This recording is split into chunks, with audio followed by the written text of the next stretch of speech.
Good morning, everybody.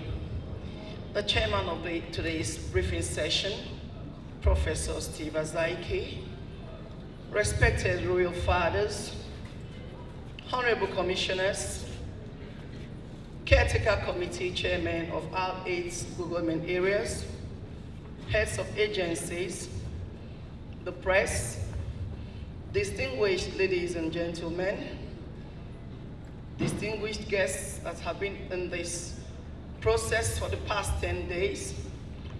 I just bring you greetings from the staff of the Ministry of Local Government Administration, and I welcome you to today's session.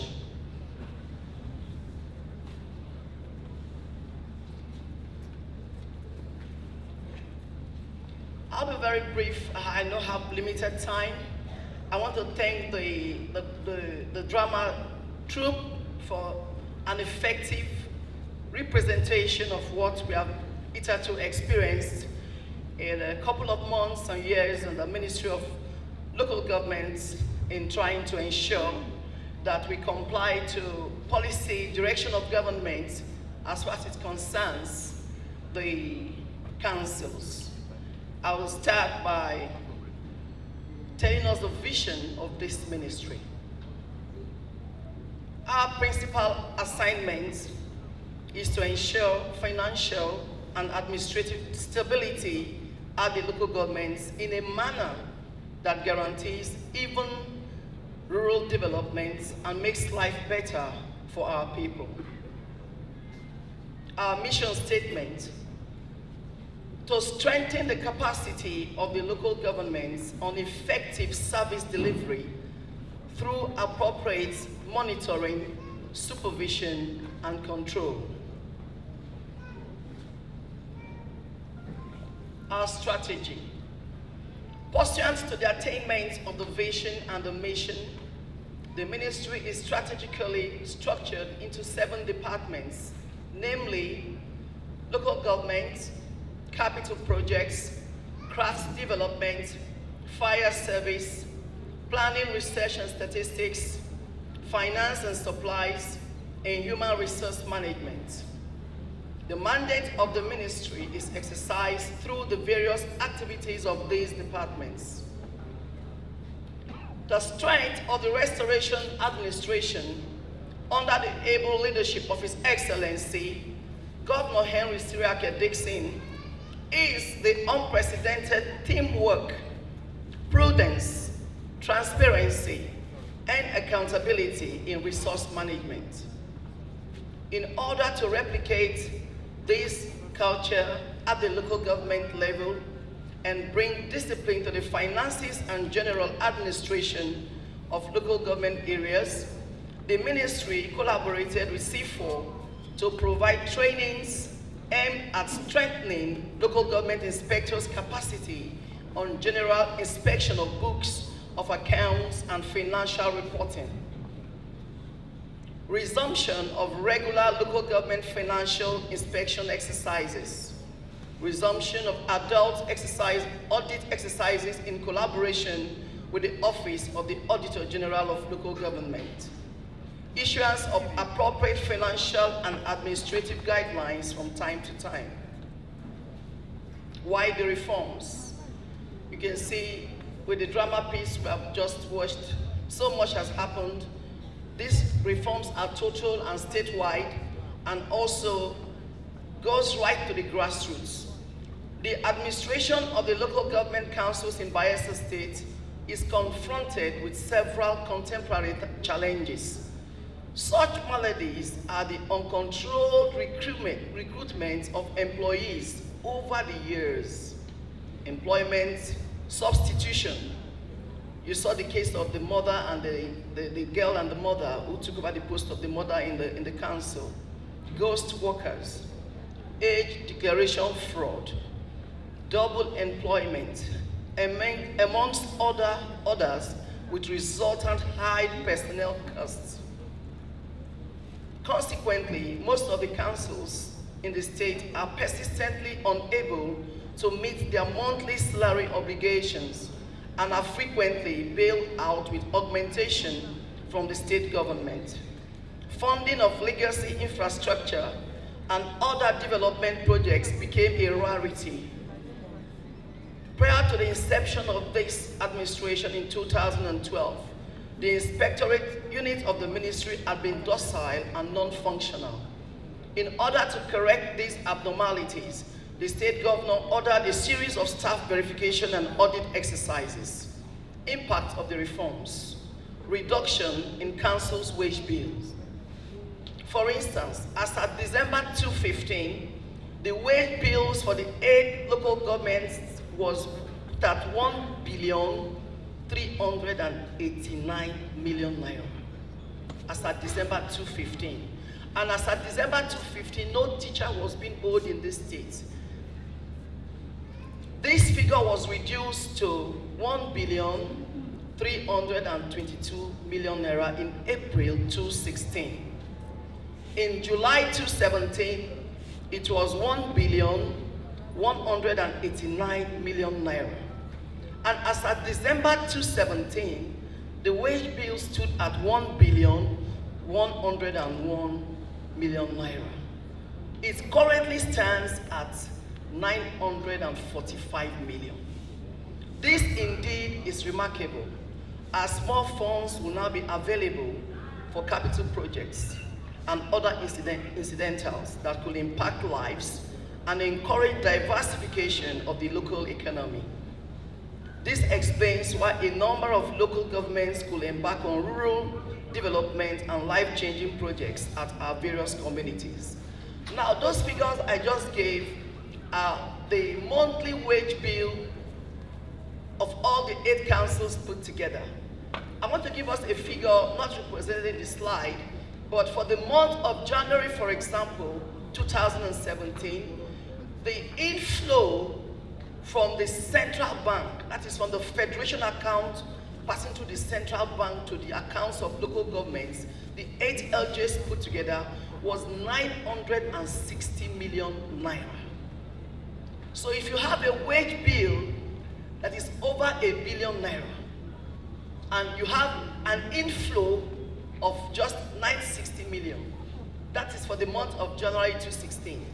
And this cut across, in this period under review, particularly from 2016 to date, this had been, in fact, one of the months in June 2016 was 614 million, with a wage bill of over 1 billion. So you can understand what had been happening in the councils. The recession, as at this, even before the recession came in, still councils could quite not really pay. And with the recession, it compounded into another level. Hence, you can see the need for the reforms. Councils ought to be able to cater for the workforce that they can pay, for the workforce that is required, for the staff that is required for each of the departments. I want to move over to craft development, one of the organs through whom government uses to project development. Under craft development, driven by a desire to bridge the yawning gap between the purely theoretical curriculum content of the conventional secondary schools and the practical reality on the need to make our youth self-reliant, government established craft centers. However, the 5 centers were in poor state of disrepair, with Honorable Henry Seriake Dickson, when Honorable Henry Seriake Dickson assumed office in 2012. These centers could not meet the objectives for which they were established. The happy news is that these centers are now centers of excellence, as the infrastructures there have been refurbished and basic training tools provided for all the courses and skills taught at the centers, courtesy the restoration government. The massive work at the centers was done by the state government in conjunction with C4. The centers can now properly address the issue of youth unemployment and provide middle-level skilled manpower to support industries and government institutions. Interestingly, the curriculum content and standards of these institutions are now at par with the conventional secondary schools in the state. The schools are located at Adababri and Sabama Town in Sabama local government area. Nembe in Nembe local government area, Ayakoro in Okbea local government, and Polaku in Yenagoa local government. Courses offered at these centers include building and draftsmanship, computer operation and maintenance, catering and hotel management, carpentry and joinery, dressmaking, hairdressing, electrical and electronics, diesel and petrol engine mechanics, painting and sign writing, plumbing and fitting, and pipe fitting and welding and fabrication. Before the inception of the present administration, the total enrollment was 300 trainees. The limitation on the enrollment figure was occasioned by the dearth of training materials, tools, and equipment at these centers. These have been provided. The enrollment has increased by more than 300%, from 300 to 1,000 trainees, thanks to the visionary leadership of our governor, Honorable Henry Seriake Dickson. In a short while, most of our semi-industrial work is handled by people from other places, such as plumbing, carpentry and joinery, welding, air conditioner repairs, as well as hairdressing and tailoring, are now being handled by graduates of the craft centers, our own brothers and sisters, daughters and sons.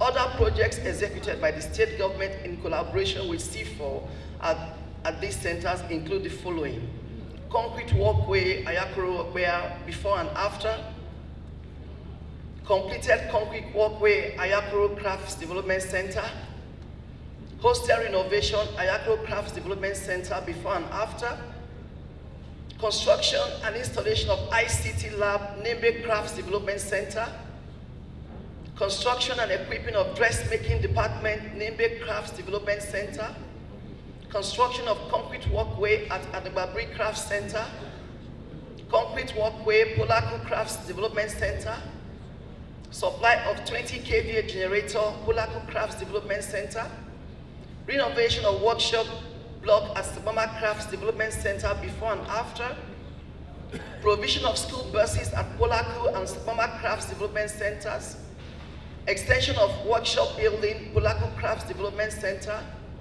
renovation of hostel at Sabama Crafts Development Center. That's for the craft center. I want to go to the fire service. This is one of the critical departments of the ministry. Prior to the inception of this administration, too little was known of the operations of the state fire service.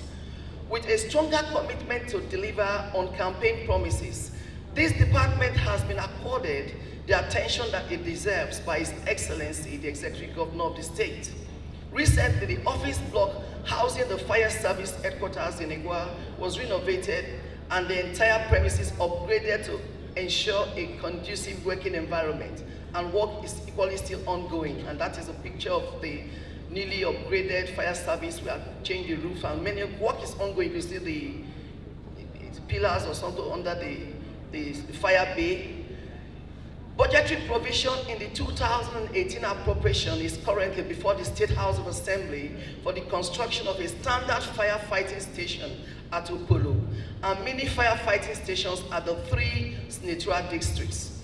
The fire service trucks have been put in good condition, working condition, to ensure quick reaction to any call to fire emergencies. At the instance of the restoration government, 34 personnel of the fire service were trained at the Federal Fire Training School, Lagos, in 2013. This has translated to the effectiveness of the command as supported by the fire statistics below. I will just skip through the entire fire statistics, but I just want to let us know that in the year 2016, we had over 39 fire calls, fire incidences, and in 2017, we had over 45 of those, and cost estimates for damage in Naira and those that were put up came to over 500 billion because fuel stations were involved and stuff like that. So I will now move quickly, take the slides further to projects. If you can just, thank you. This department, aside from handling capital projects of the ministry, also monitors and supervises the infrastructural development process at the local governments. During the period under review, the ministry handled construction of auditorium at Tororua community in Salga. This is state government project. Renovation of the state-owned fire service station at Yenebua. The ministry also successfully guided to completion through appropriate controls, supervision, and monitoring of the following projects at the various LGs. These projects were carried out by the councils.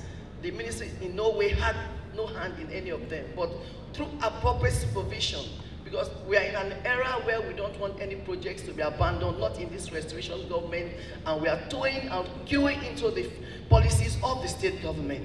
Hence, you can see this was a project inspection team on, starting from Brass local government, canalization of Sangana Creek, renovation of Brass local government chairman's lodge, sensitization of communities on project ownership. It was realized that in our tour of the communities, communities don't have ownership of government projects. And you know, when government projects are completed, even before they are commissioned, lots of vandalization has taken place. So there was need for us to sensitize everywhere we went to those communities on the need to protect and be part ownership, take ownership of government projects situated in their communities. This was, well, the movement. Let's go on this concrete landing jetty project in Brass. Market stores also at Sangana. Same market stores. Brass market stores all still at Sangana. This is a renovation of primary school building at Liama in Brass. Even presently with the new chairman of the caretaker committee, Honorable Victor Isaiah, the Odioma Secondary School is completed. You know, it's ready for commissioning. You know, there was a campaign promise of the governor, and most of all, it was needed dearly. It was started by the former CTC chairman, and this is a concrete walkway at Iguama, construction of culvert and walkway at Iguama also, renovation and equipment of ICT center at Iguama, shore protection project. I was specifically at this very project, and I think this is too huge for council to have embarked, but they took a giant step to do that anyway. Youth empowerment scheme at Ikirimo, with the various use of the keke at that level, given to our youth to be able to empower them to do something meaningful. Ikirimo water project, this is just pictures of one or two, they are littered over there. Ikirimo walkway, you know, our communities are riddled with, you know, during the rainy season, when you go for normal social activities, it's almost difficult to move through in the community. So it's little walkways that could just assist the people to get into their very homes, you know. This, you know, in line with the go to the public toilets, please, yeah. In line with, you know, the ban on open defecation, we have also, the councils also queued into that. We go to renovation of an equipment of ICT center in Kayama. The world has gone completely, I mean, out of what we know it to be. And I was at this very ICT center, and you know, I met the computers there. If council funds are not free, you know, are not released from the grip of unwholesome practices, hardly can any of these things be done. But because council funds were freed, and we still keep doing that, we can bring development. Local government is about the people.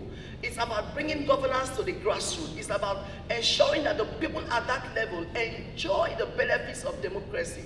The democratic dividends it's just not meant for a few.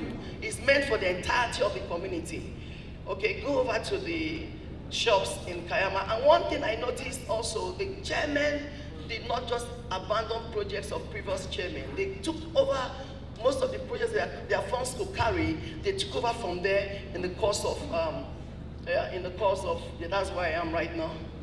In the course of their stay, you know, both the former CCC chairman and the present chairman. Next is the OD community market stalls. Okay. All right. Then the renovation of the primary school Upukuma in Koga. Okay. Construction of the Gbedi Road. When the chairman took on this project, the Honorable Wisdom Fafi, the chairman, are gone. Even the governor was like, why do you chairman like big things? Can you do this? You know, but he did it anyway. Started something anyway. Started something. The Kolokuma Pokuma lab, that's the ICT lab in Kolokuma Pokuma at the council secretariat. The construction of security posts at the secretariat. The guest house, the government guest house, the market stalls in Kayama. The water project at Pokuma also. At Kolokuma Pokuma local government, one of the communities. Public convenience, go to the next slide, public convenience also. So, this is the Nembe Unity project, you know, the Unity Secretariat in Nembe, and it's far beyond this. Just keep running the slides.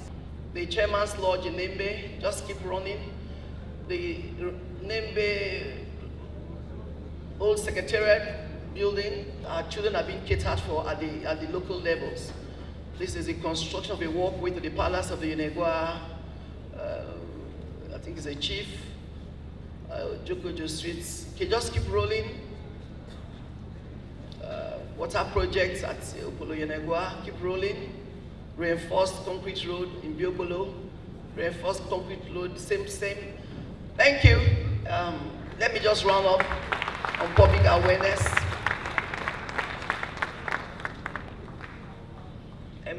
Let me, no, go back. Just go back. Okay, for us as a ministry, we have reason to believe that too little was indeed known about the efforts of the state government at encouraging the local government to improve on their service delivery to our people at the grassroots. Next slide, please. No, I just want the next slide. Conclusion. We appreciate His Excellency, the Executive Governor of Bayelsa State, for his thoughtfulness in putting up these programs, especially the reforms program. I've been on my toes for the past 8 months because of the council local government reforms. We also like to place on record our heartfelt gratitude to the Deputy Governor, who always put us on our toes to meet up deadlines in critical government decisions and policy implementation. I also want to thank the chairman of councils, various labor unions for their cooperation and understanding. And finally, I want to give gratitude to the permanent secretary, the directors, the team of dedicated staff of the ministry who are working tirelessly to reposition the local governments for effective service delivery at the grassroots. Hallelujah. Most of all,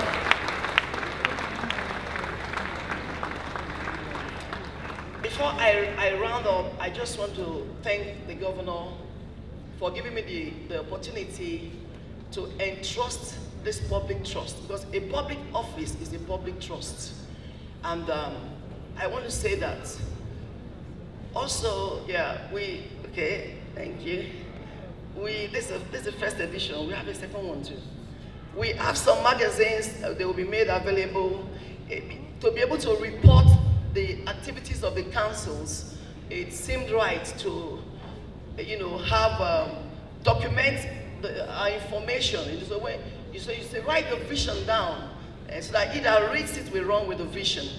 Because of that they're in local councils or in local government areas in the grassroots does not mean that things are not happening. Lots of things are happening, and I believe the magazines are going around. We've had 2 editions. The 3rd edition will be coming out just before the anniversary celebration. And I want to say thank you to every one of you. Give us the support. What you saw in the drama is exactly as is, and even more. And very shortly, we believe that our local government councils will be revived, our communities will be revived, our people will be placed in the right skills, that they will learn to be able to earn a living and make something for themselves. On this note, I want to say thank you for listening, and then God bless you. Thank you very much.